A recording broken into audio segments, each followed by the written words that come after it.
مولانا فضل الرحمان صاحب زرداری صاحب سے ملے.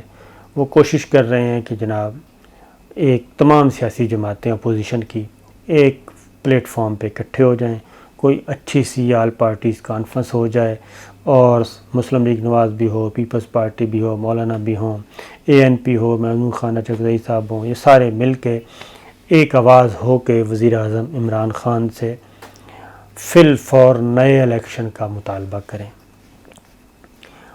ابھی تک جو APC کا ایجنڈا ہے وہ طے نہیں ہو رہا, اور اس کی وجہ یہ ہے, کیوں نہیں طے ہو رہا؟ وہ اس لیے طے نہیں ہو رہا کہ مسلم لیگ نواز کے اندر 3 گروپ ہیں. وہ 3 کے 3 گروپس جو ہیں, وہ مریم بی بی کا بھی ہے, شہباز شریف صاحب کا بھی ایک اور گروپ ہے. وہ تینوں گروپ اپنے اپنے معاملات طے کرنا چاہتے ہیں, اپنی اپنی ڈیل بنانا چاہتے ہیں. اسی طریقے سے پاکستان پیپلز پارٹی جو ہے, اب ان کو عزیر بلوچ GIT مل گئی. اس کے بعد بلدیہ فیکٹری جو ہے وہ متحدہ قومی موومنٹ کے لیے مصیبت بن گئی ہے. پھر ایک نثار مرائی کی ہے, وہ بھی زرداری صاحب اینڈ کمپنی کے لیے ہے. اب یہ 2 GITs آ گئی ہیں.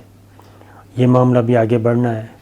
ایک بات تو اس لیے پیپلز پارٹی ایک قدم اگر آگے بڑھانے کی کوشش کرتی ہے تو پیچھے سے پتہ چلتا ہے کہ اس کی جانب جو دوسرے معاملات میں وہ کئی قدم سامنے اس کے آ جائیں گے. اور یہ جو کرپشن کے چارجز ہیں وہ بہت وائٹ کالر کرائم جس کو کہتے ہیں, وہ ایک لمبا پروسیس ہے. اس میں بڑی پاکستان کے نظام میں بہت مشکل ہے کہ آپ وائٹ کالر کرائم کو پکڑ سکیں یا کسی کو کیفر کردار تک پہنچا سکیں. لیکن یہ جو GIT ہے, عزیر بلوچ اور نثار مرائی والی اور بلدیہ فیکٹری, اس میں جو ہیں یہ تو سیدھے سیدھے فوجداری مقدمات ہیں, کرمنل کیسز ہیں, FIRs ہیں. اس میں تو آپ بچ ہی نہیں سکتے. اور اگر عزیر بلوچ کا دفعہ 164 کا جو سٹیٹمنٹ ہے, اقبالی بیان جو میجسٹریٹ کے سامنے دیا جاتا ہے, اگر صرف اسی پہ ہی امپلیمنٹ ہونا شروع ہو جائے اور اسی کے سامنے رکھ کے FIR درج ہونا شروع ہو جائیں, تو آپ خود تصور کیجئے کہ مستقبل کا سندھ میں کیا نقشہ ہوگا. تو یہ ذہن میں تھوڑا سا رکھ لیں, کیونکہ چیزیں اتنی جمع ہو گئی ہیں کہ اب اپوزیشن کو کسی قسم کا کوئی راستہ دکھائی نہیں دے رہا. دوسری جانب آ جائیں, ارشد ملک احتساب عدالت کے جج, وہ ڈسمس ہو گئے ہیں. اب ابھی وہ آدھا کام ہوا ہے ڈسمس ہونے کا. اس کے اگلے کردار جو ہیں وہ ہیں سارے PMLN کے. وہ معاملہ آگے بڑھتا ہے تو کیا صورت اختیار ہوگی؟ سیدھا سا ایک ہے, اور وہ بھی دہشت گردی کے مقدمات ہیں, کیونکہ یہ ساری مینوورنگ جو کی گئی کس طریقے سے کی گئی, آڈیو بنائی گئی, ویڈیوز بنائی گئیں, پھر اس میں اہم شخصیات, اہم اداروں کو باقاعدہ طور پہ یہ ساری چیزوں کو ایک سکرپٹ لکھ کے, پہلے سے سکرپٹ لکھ کے ٹارگٹ کیا گیا تاکہ کسی بھی وقت ہم ان کو بدنام کر سکتے ہیں. تو یہ ایک انتہائی سنجیدہ اور خطرناک کرائم ہے. تو یہ ہے اپوزیشن کے غبارے سے سب سے ہوا نکل چکی ہے. اب صرف ایک ہی ہے کہ یہ سارے اپنی اپنی دوبارہ سے معافی تلافی کی کوشش کر رہے ہیں, ڈیلیں مانگ رہے ہیں, ڈیل کرنا چاہ رہے ہیں. لیکن جو وزیر اعظم عمران خان, جنرل قمر جاوید باجوہ اور DGI فیض حمید, یہ 3 کا موٹو کیا ہے, اور اس کے ساتھ اہم ترین, یہ تینوں کچھ نہیں کر سکتے جب تک کہ اعلیٰ عدلیہ نہ آئے جی, وہ اونرشپ نہ لے. تو اعلیٰ عدلیہ بھی اس وقت آ چکی ہے عملی طور پہ. Chief justice of Pakistan justice Gulzar Ahmed Khan صاحب کون ہیں جی؟ یہ وہ ہیں, پاناما کا جب معاملہ شروع ہوا تو جسٹس آصف سعید کھوسہ صاحب اور جسٹس گلزار احمد خان صاحب, یہ 2 تھے جنہوں نے کہا تھا کہ کوئی رعایت نہیں, نواز شریف صاحب کو پہلے سٹیج پہ ہی فارغ کر دیا تھا.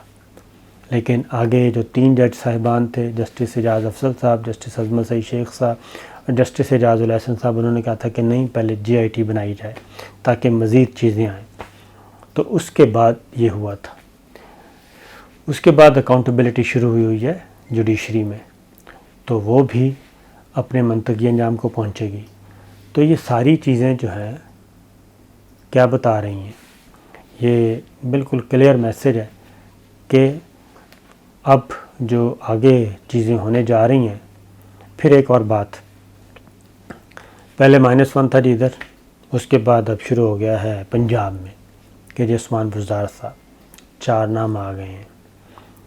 اس میں کوئی شک نہیں ہے کہ اگر آئندہ الیکشن کی، اب ہے آئندہ الیکشن کی تیاری وہ کر رہے ہیں، تو اگر آئندہ الیکشن جیتنا ہے تو پھر عمران خان صاحب کو صوبائی حکومتوں پہ توجہ دینی ہوگی، خیبر پختونخوا میں اور پنجاب میں، کیونکہ اگر وہاں پہ توجہ نہ دی گئی اور وہاں پہ تیز رفتاری سے کام نہ کیا گیا تو پھر اگر پنجاب لوز کیا تو سمجھیں آپ نے سب کچھ لوز کر دیا، اور مرکز کی حکومت تو آئندہ تصور بھی نہیں کی جا سکتی۔